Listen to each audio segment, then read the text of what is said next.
नमस्कार, news for nation देख रहे हैं आप। मैं हूं आपके साथ रश्मि। बिहार में इस वक्त बड़ा सियासी उलटफेर देखने को मिल रहा है। लगातार जो पार्टियां हैं वो टूटती हुई नजर आ रही है, जिसकी वजह से सिर्फ और सिर्फ 3 बड़ी पार्टियों को इसका फायदा मिल रहा है और वो है आरजेडी, बीजेपी और जेडीयू। ऐसे में अब जितने भी छोटे दल हैं उन सभी को ये भय सता रहा है कि आखिर आगे उनका क्या होगा। बात अगर हम करें तो बिहार में 4 पार्टियां जिस तरह से टूटी है, हम बात कर रहे हैं भाकपा, लोजपा, AIMIM और साथ ही वीआईपी पार्टी की, जिसे टूटकर बिखरने में तनिक भी समय नहीं लगा और इसका फायदा सिर्फ और सिर्फ आरजेडी, बीजेपी और जेडीयू को मिला है। ऐसे में छोटे दल को अब ये डर सता रहा है कि आखिर आगे बिहार में क्या होने वाला है,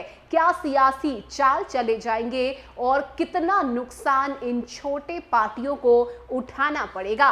पूरी जानकारी आपको विस्तार से देते हैं कि आखिर ये छोटी पार्टियां कौन कौन सी है और आखिर क्यों इन्हें इतना ज्यादा भय लग रहा है।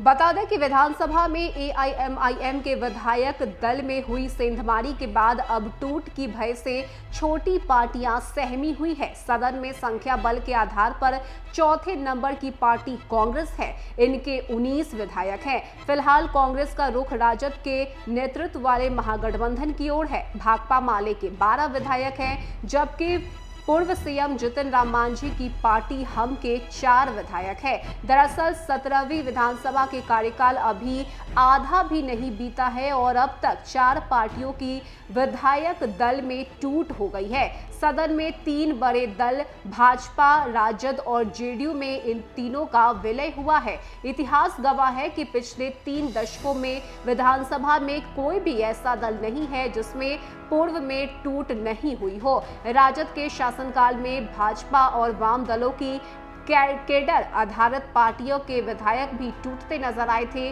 वहीं राजनीतिक विशेषज्ञों के अनुसार विधायक दल में टूट तभी मानी होगी जब पार्टी के कुल विधायकों की संख्या का 1/3 इसके लिए तैयार हो। ऐसे में 3 बड़ी पार्टियों में टूट तभी संभव है जब कोई बड़ा राजनीतिक उलटफेर हो। जानकार बताते हैं कि फिलहाल राज्य में ऐसी कोई सीन बनती हुई नजर नहीं आ रही।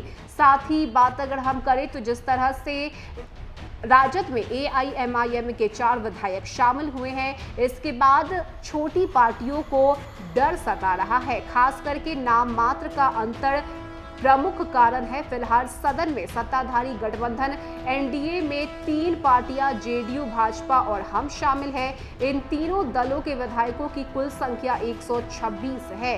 एक निर्दलीय विधायक भी सत्ताधारी दल के समर्थन में है। इस तरह सरकार को 127 विधायकों का समर्थन हासिल है। वहीं दूसरी ओर विपक्षी खेमे में राजद के 80, कांग्रेस के 19, भाकपा माले के 12 और माकपा के 2, भाकपा के 2 और साथ ही AIMIM के 1 विधायक है। सदन में इनकी कुल संख्या 116 पहुंचती है।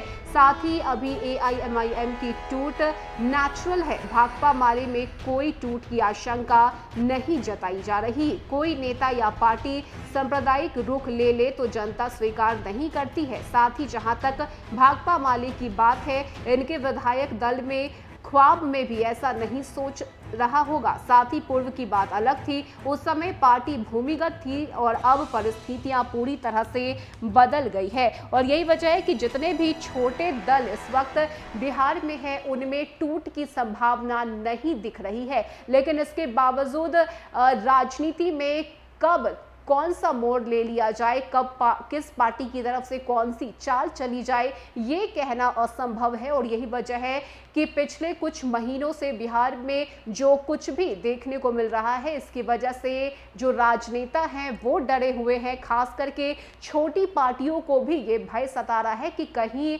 उनकी पार्टी भी ना टूट जाए और उनके भी विधायक कहीं दूसरे बड़े दल में शामिल ना हो जाए। और यही वजह है कि इस डर के कारण इस वक्त जितनी भी छोटी पार्टियां हैं वो आगे की रणनीति तय कर रही है ताकि उनका नुकसान न हो। अब बहरहाल अब ये देखने वाली बात होती है कि बिहार में आगे आने वाले दिनों में किस तरह से तस्वीरें बदलती हैं और राजद, कांग्रेस और साथ ही साथ बीजेपी और जेडीयू इन सभी की तरफ से क्या कुछ कदम उठाए जाते हैं और क्या कुछ राजनीतिक तस्वीरें बिहार में विधानसभा चुनाव से पहले देखने को मिलती है। फिलहाल के लिए इतना ही। ज्यादा अपडेट के लिए आप बने रहिए न्यूज़4नेशन के साथ।